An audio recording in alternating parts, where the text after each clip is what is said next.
అంబటి రాంబాబు గారిని జైలు నుంచి విడుదల చేసిన తర్వాత 150 మంది పోలీసులు రాజమండ్రి నగరంలో ఉన్నటువంటి 4 పోలీస్ స్టేషన్లకు సంబంధించినటువంటి సర్కిల్ ఇన్స్పెక్టర్లు, traffic, crime, Bommuru, Dhavaleswaram, Rajanagaram, Korukonda, entire police వ్యవస్థ అంతా కూడా అక్కడే ఉన్నారు.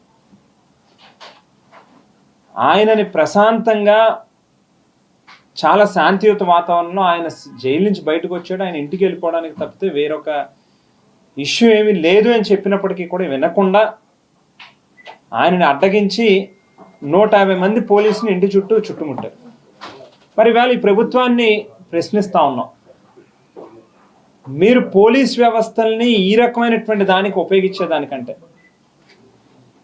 పోలీసులో ఎస్బీ కానీ ఇంటెలిజెన్స్ కానీ వీళ్ళందరూని ప్రజలకు సంబంధించినటువంటి సమస్యలు ఎక్కడ ఉత్పన్నమవుతూ ఉన్నాయి వాటిని ప్రభుత్వం దృష్టికి తీసుకొచ్చుకునే దానికి ఉపయోగిస్తే మరి వారం రోజుల పాటు ఇటువంటి సంఘటన జరుగుతూ ఉన్నప్పటికీ కూడా మరి కళ్ళు మూసుకుపోయి ఉన్నటువంటి పరిస్థితుల్లో ఈ ప్రభుత్వం ఉంది. కాబట్టే పోలీస్ వ్యవస్థని, ఇంటెలిజెన్స్ వ్యవస్థని కక్ష సాధింపులకు ఉపయోగించడం తప్పితే ప్రజల సమస్యల్ని పట్టించుకునే దానికి ఉపయోగించట్లేదు అనేటువంటిది ఈ యొక్క వ్యవహారమే చాలా స్పష్టంగా మన కళ్ళకు కట్టినట్టుగా కనిపిస్తూ ఉంది.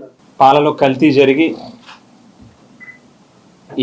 ఇప్పటికీ వెలుగులోకి సుమారుగా 16 మంది ఈ కల్తీ కారణంగా అనారోగ్యం పాలై హాస్పిటల్లో జాయిన్ అయినటువంటి వాళ్ళు కావచ్చు, 5గురు ఇప్పటికే మరణించడం కావచ్చు మనకు తెలుస్తూ ఉంది. ఈ కేసెస్ అన్నీ కూడా ఇవాళ ఉదయం నుంచి అమ్మ కానీ అలాగే మా జిల్లా అధ్యక్షులు చెల్లిపోయిన వేణుగారు కానీ మేము వెళ్ళి పరామర్శించి వచ్చినప్పుడు కొన్ని కేసెస్ ఆల్మోస్ట్ 6 రోజులు, 7 రోజులు, వారం రోజులు కూడా గడుస్తూ ఉన్నట్టుగా కనిపిస్తూ ఉంది.